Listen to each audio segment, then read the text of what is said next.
Дальше действовать будем мы. Дальше действовать будем мы. Добрый день, ladies and gentlemen. Сегодня великий интерпренер всех времен и народов Ричард Брэнсон. Ричард Брэнсон – британский предприниматель. Родился в 1950 году. В 1972 году основал звукозаписывающую компанию Virgin Records. В 1984 году создал авиакомпанию Virgin Atlantic. Теперь под брендом Virgin работают сотни компаний в самых разных отраслях экономики. На его собственном острове Неккер мы снимаем. And now we switch to English. First of all, sorry. English is our second language, as you know, so... Good. I'm very glad.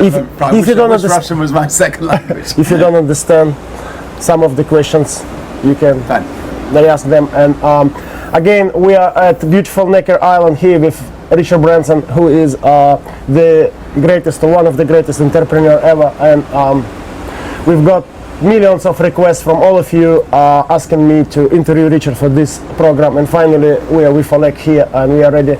We're a bit nervous, but I hope everything will be okay. And my first question would be, Richard, how is being entrepreneur? How is to be being entrepreneur? How do you feel about that? Well, you know, I've been very lucky. I've been an entrepreneur since I was 15 years old, and I love creating things. You know, I love making a difference to people's lives.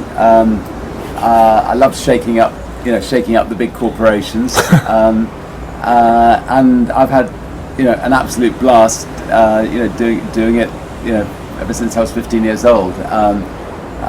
So I think, you know, being an entrepreneur is very important for society. I mean, society needs, you know, thousands of entrepreneurs, because that's where the jobs get created, and that's where things get improved from, you know, for people throughout society. Mm-hmm. Yeah, cool. And then I have another personal question to you, because it's very interesting for me, and I would like to have the same. How you afford always to be so in positive mood? What is your secret to be positive and be so smilish? How can we achieve that? Well, first of all, obviously, because I'm here 1 week with Richard, and Oleg can confirm, Richard has been smiling throughout the day, throughout the night, and I just don't know where he gets so much energy and so much optimism about the life. No, I mean, I do think, you know, that whatever job you're doing in life, you know, if you're a switchboard operator, if you're cleaning the floors of a building, you know, if you're, you know, I don't know, collecting eggs for an incubator, or, you know, whatever it is, if you're positive about the job you're doing, you're going to be a much happier person, and the people around you are going to be a lot happier, and it's likely that, you know, that you won't forever be a cleaning lady, or because you're smiling, because you're happy, people will, you know, promote you, and you'll go on and do great things in life. So I think a positive attitude is essential in life, whatever your position. Obviously, you know, I have a lot to smile about. You know, I have a happy family. I've got great kids. I've got great companies, great people who work for our companies. You know, we like, you know, we're proud of what we've created. So plenty to smile about. But I hope that even if I was back in the struggling days, you know, that I would be positive. Mm-hmm. Talking about your companies, how many companies right now under the Virgin brand? Well, we have about 350 Virgin companies. We're an unusual brand. Most brands specialize in one area. Virgin is more a way of life brand. So, you know, we'll look after you, you know, when you're born. We'll look after you when you're a teenager. You know, your music, your you know, as you get a bit older, we'll look after your health in our health clubs. We'll, you know, you can travel on our planes, go on our trains, and we haven't quite got to funeral parlors yet. But you know, but anyway, we'll you know, so if I see something's not being done well, you know, I love to dive in and I love to give it a go, and love a new challenge. So you know, so Virgin has become a way of life brand. And what would be your favorite business then, out of 350, or used to be? Look, I suspect the most exciting business that we have is our space project. You know, we are trying to be the first company to build a reusable spaceship and offer people trips into space. And I think we're nearly there now. We're maybe 11 months away from flying. We have a lot of Russians who've signed to go into space with us, but people from all over the world. And you know, I think it's the beginning of a whole new era. I mean, commercial spaceship travel can open up, you know, travel to the ordinary person, and you know, and I think one day it can lead on to hotels in space, and it can lead on to us you know, having populations on other planets, and you know, a very exciting future, I think. And who will be the first, how do you call him, cosmonaut or astronaut? Or, well, look, I mean, yeah, how you define the person that flies? astronauts. Yeah, Astronauts. I mean, yeah, and if they're Russian, they can be cosmonauts, whatever. But no, I mean, I'm going up with my children, Holly and Sam, and hopefully with my parents, Eve and Ted. So we'll go up in the first spaceship. But we have nearly 500 people, you know, signed up, and the initial base is in New Mexico, and you know, maybe one day we'll set up a base in Russia. Who's to know? Yeah, and just quickly, because the mostly Russian audience is going to see this program, and what do you think the major difference between Russian Cosmos program, this Russian space program right now, and your Virgin Galactic stuff? What would be the major difference? Well, I think the biggest difference is that the Russian technology and the American technology is sort of 60 years old technology. It's very reliable now, but it is very old technology. So, you know, by commercial companies coming in, we'll have brand new technology, and you know, we can put people into space for a fraction of the price that it would cost in Russia. So now it costs, I think, $50 or $60 million to go up in a Russian spaceship. On a Virgin Galactic spaceship, it's $200,000. So you know, the price is a lot less. Correct. Richard, you are very popular in Russia now due to your books. And people, very many people want to know why did and do Virgin don't go to Russia to make a big business. Yeah, it's a good question, and I suspect we should be in Russia by now. You know, good friends, Oleg and others, have told me that we should be bringing the Virgin brand to Russia. And you know, if we see an obvious opening, you know, where we think the Virgin brand will do well in Russia, we will. But we need good partners, and maybe from this TV show we'll get some good partners. Who's to know? Maybe Oleg will be such a partner. That would be wonderful. Virgin money. By the way, I know there was some story about you. Your very first experience with Soviet Union was with Virgin Atlantic, right? And I remember it didn't go so well. What was the story there? You don't remember? No, we used to. I think it didn't cover media. We were flying to Japan. And with the stop fuel in Moscow, right? And we stopped on the way because, you know, because Russia wanted to get some money for overflying rights, so they made us stop. But that was good. We picked up some passengers, but it wasn't really a proper business. Okay, so it's not direct. Flying. Okay. Yeah, and what do you think you have missed yet in your life, or what do you think you did wrong? What you're feel sorry about in your life? Because our people, they always like to challenge me to ask the entrepreneurs the tricky question when they try to make a confession, and like they are not going to repeat the same kind of mistakes. So what were your mistakes, basically, the question is? Well, look, I mean, you know, if you're an entrepreneur and you haven't made mistakes, you're not an entrepreneur. So a definition of an entrepreneur is to try things, sometimes to fall flat on the face, sometimes to succeed. And you know, we've tried many things. I mean, we may have 350 companies, but I suspect we've tried, you know, 600 or 700 things, and you know, some things have not worked out.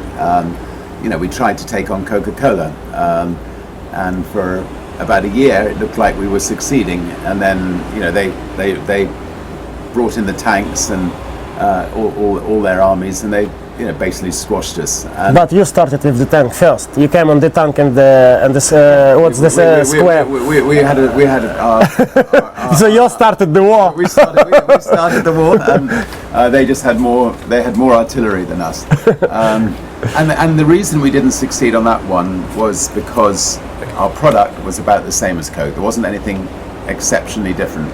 Whereas, say, when we took on British Airways with Virgin Atlantic, you know, our product is much better than theirs, and therefore, although they sent the tanks in, people didn't desert us because they knew they got a better quality. So, I think the rule is make sure that, you know, you're much better than your competitors, and if you're much better, even although you may be smaller, you should be able to succeed. And many questions we've got, because I asked on my Twitter that I'm going to interview you, and I think half of the question were about your Formula One project. Here's the business with Russians, like Virgin, Marussia. By the way, we call it Marusia in Russia because it's a female name, Marusia. So overseas, I guess it's Marussia, right? Yeah. So let's talk about Virgin, Marussia, and how did you involve into the Formula One from the very beginning, and how it's evolved into this Virgin, Marussia, and what do you feel about this partnership with these Russian guys and stuff? No, well, obviously, look, Russia's becoming interested in Formula One in a big way because you're going to have a circuit Sochi, yeah. and that's going to make, you know, bring Formula One to Russia in a big way. And you already have one pilot now in Renault. I think Vitaly Petrov. That's right. Is in Renault. And so we sponsored a team that had financial problems, Jensen Button, Rubens Barrichello, and they won the Formula One, and we were very lucky. And then we decided the following year to start a new team, which is, you know, from scratch. And Marussia's come in as a partner with us. Okay. And they're going to be a good partner. I mean, they produce beautiful cars in Russia. You know, they're building you know, what could be a formidable car company in Russia. So they have a lot of expertise on the engineering side, and that will help. Marussia Virgin Racing a lot. So it's great to have a Russian partner. Yeah, so and it's another exposure of the Virgin brand into the Russian market already. Yeah, so. I mean, that'll help. That'll certainly help. You know, we can help Marussia overseas, and Marussia can help Virgin in Russia. So you know, so we over the years, you know, we've done a lot of things to promote the Virgin brand. I mean, whether it's, you know, trying to be the first around the world in a balloon, or, you know, beating transatlantic sailing records. I mean, so these kind of sporting events, I think, do help put the brand on the map. Okay. Oleg. Richard, what do you think about the future of Russian economy? I think the future of the Russian economy can be extremely good, as long as the Russian people and the companies can be absolutely sure that the rule of law is a proper rule of law, and that, you know, you know, the governments run the country in an honest, straightforward way. If that's the case, then I think Russia has a fantastic future, and you know, so one just has to sort of push the leaders into you know, behaving ethically, straightforwardly, and then I think how we can push the leaders. Well, I think that you know, the internet is a very strong medium. Obviously, the press is a strong medium, but, you know, sometimes terrible things happen to journalists, you know, who speak out, or investigative journalists in Russia. You know, but anyway, I think the, you know, through the internet, through the press, you know, through business leaders, they've got to say, you know, we need a country where the rule of law is paramount, you know, where people can trust the rule of law, and then I think Russia can start to flourish. Richard, when do you think was easier or in a way funnier to do the business? 70s, 80s, 90s, or now? If you can compare those times. I think you know, there's nothing that beats building a company from scratch. The early days of starting a company is obviously very exciting. It's like, you know, giving birth to a child. I mean, it's a tremendously exciting time in a company. Having said that, I mean, it's, you know, it's very tough. You're fighting to survive, and you know, it may not be as enjoyable as one might imagine looking back on it. You know, but you know, I've fortunately found every decade enjoyable because I'm always reinventing ourselves. We're always learning new things all the time. We're always doing new things all the time, and you know, I mean, this, you know, right now, instead of starting companies to make money, we're starting companies to tackle some of the world's intractable problems, or seemingly intractable problems, and getting a lot of satisfaction from that. Okay. Talking about internet, do you think there are still opportunities online on the internet, or you think with this Facebook and Google and Twitter it's over now? Do you think? I still think there are enormous opportunities on the internet, and I think countries like Russia and Great Britain have been very slow in you know, setting up teams of people to, you know, come up with ideas to launch internet businesses, and even to take on, you know, the giants in the world. So you know, it's the easiest way for people to set up businesses, and people should try, you know, keep trying, and some will be very successful. Richard, please tell us what are the 3 greatest mistakes which you made in your business life? With a smile. Yeah, I mean,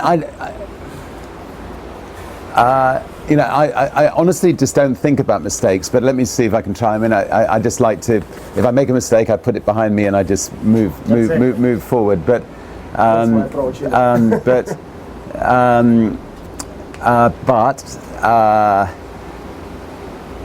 know, and you know, yes, I mean, there have been, you know, musical bands that I've missed trying to sign, like Dire Straits. You know, there have been companies that have fallen flat on their face, like Virgin Cola.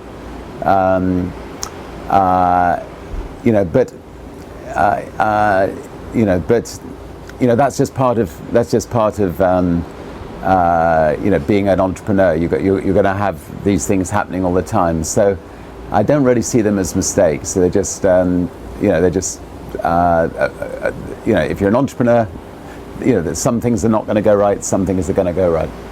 Yes, and your fans are asking to return Virgin Cola to the shops in Russia. Good. Well, we'll keep trying. There. One more question. People asking you, is it better to start with a little thing or to start with a big thing? I think it's better to start with a small thing and build, because you can learn, you can learn from your mistakes that way, and if it doesn't work out, you know, it's not going to be an absolute catastrophe. So, generally speaking, I would say start small and, you know, and build from there. And actually, if the company gets too big, don't let it get too big. Cut it in 2, and, you know, set up 2 companies. And if they get too big, cut them in 2 and have 4 companies. So, you know, small is beautiful in business, and try not to create one massive empire. Keep lots of small units. The question from me is, do you agree with the estimation of your fortune of Forbes magazine? I don't know what Forbes says, but I think the sorry. Key down there. All right, we'll be 3 minutes, 3 or 4 minutes. Well, Bring him up here. yeah, that's fine.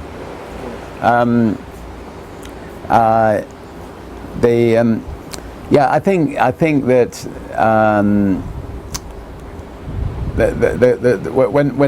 when people talk about sorry when people talk about somebody has a certain amount of wealth, it can be quite misleading, because wealth, if you use it properly, is there to create jobs, to tackle problems in the world, and I honestly don't think of the personal wealth I have. I mean, as far as I'm concerned, I'm lucky to have it, and I will put it to good use in doing good things in the world with it. Fortunately, we have created some wealth, and that enables me to do new projects. Richard, how people can find the woman of their life? That's a good one for the final. They, if you're a man, no, it's what makes the world go round, and it's the most important decision of your life to find that special lady, and somebody who can be a great friend and yeah, your greatest friend, and your greatest mother of your children. So important. I was lucky to find a great lady, Joan, and she's been a fantastic mother, and we're still great friends after 32 years. One more question. What is the great? How do you motivate your employees? What is the great know-how of Rичард Брэнсон? I think the most important thing is Guy.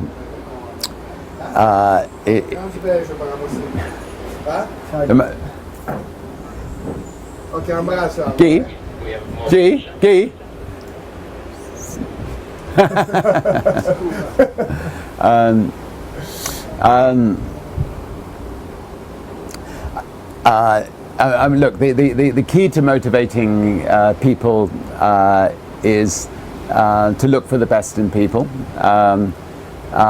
to lavish praise on people, not to criticize people, and to treat people like you would a flower. So a flower needs watering, and then it will flourish. People need praise; they will flourish. And I think that if you run a company where you have a highly motivated group of people who believe in what they're doing, who are appreciated, then it can be very successful. Okay. So, Richard, thank you very much, and thank you for your time. And guys, we've got to finish because we have now to swim before the lunch with Richard around the island. It's quite a swim, so we have to be ready. So thank you very much. Thank you for your time, Richard. Lovely. Okay, Kian. Thank you very much. Здравствуйте, вы только что просмотрели, на мой взгляд, одну, опять же, из самых интересных передач нашего цикла с Олегом «Бизнес-секреты». Про Ричарда мне особенно приятно и особенно трудно говорить, потому что очень трудно резюмировать сейчас уже, потому что прошло 2 недели, 3 недели, а голова уже забилась бизнесом. Многие хотели послушать Ричарда, я думаю, что на самом деле интервью получилось достаточно короткое, с одной стороны, но с другой стороны очень познавательное. Он сказал, так сказать, что называется, самые основные вещи. Сок, он не стал растекаться по древу, и особенно, мне кажется, его заявления важны для начинающих предпринимателей, для людей, которые только хотят начать и становятся. Он очень впечатляющий. Он умеет воодушевлять и говорить правильные слова. Для тех, кто что-то не услышал вдруг в передаче и посчитает, что он ничего такого не сказал, я очень советую взять мышкой, протянуть на начало и еще раз посмотреть эту передачу. Я считаю, что она на самом деле очень глубокая, хотя на первый взгляд она может таковой и не покажется. И, конечно же, учите английский язык, потому что перевод не всегда дает точный смысл этого слова. Спасибо за то, что смотрите нашу передачу. Мы вас любим, стараемся приглашать хороших гостей. Следующий гость будет всем известный вам Евгений Чичваркин. Вы его все ждете. Интервью с Евгением ровно через неделю. Здесь же. Спасибо за внимание. До свидания. Ну что сказать, Ричард Брэнсон – это Ричард Брэнсон, и гостей такого калибра, конечно, во всем мире очень мало. И мы очень рады, что он нас посетил, точнее, мы его посетили на острове Неккер. Если вы до сих пор не читали книги Ричарда Брэнсона, конечно же, возьмите в первую очередь книгу «Теряя невинность», «Losing My Virginity». И, наверное, в меньшей степени буду рекомендовать книгу «Обнаженный бизнес». Эта книга исключительно про бизнес и касается уже деталей операционной деятельности компании Ричарда Брэнсона. Если же хотите почитать про его жизнь, то это, конечно, книга «Теряя невинность». Поражает в Ричарде то, что он сочетает в себе амбициозность и такую бизнес-агрессию с позитивным отношением к миру и к людям. Вы видели, что он сказал по поводу сотрудников, которых надо мотивировать тем, что видеть в них самые хорошие черты. Мне кажется, это слова, которые многие российские предприниматели должны воспринять на свой счет. И мотивировать в России очень слабо умеют, на мой взгляд.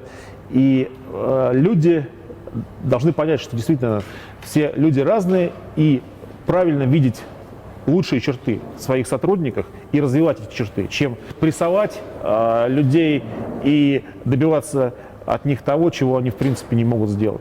Вот это, на мой взгляд, самый важный урок, который нам дал сегодня Ричард Брэнсон. Спасибо.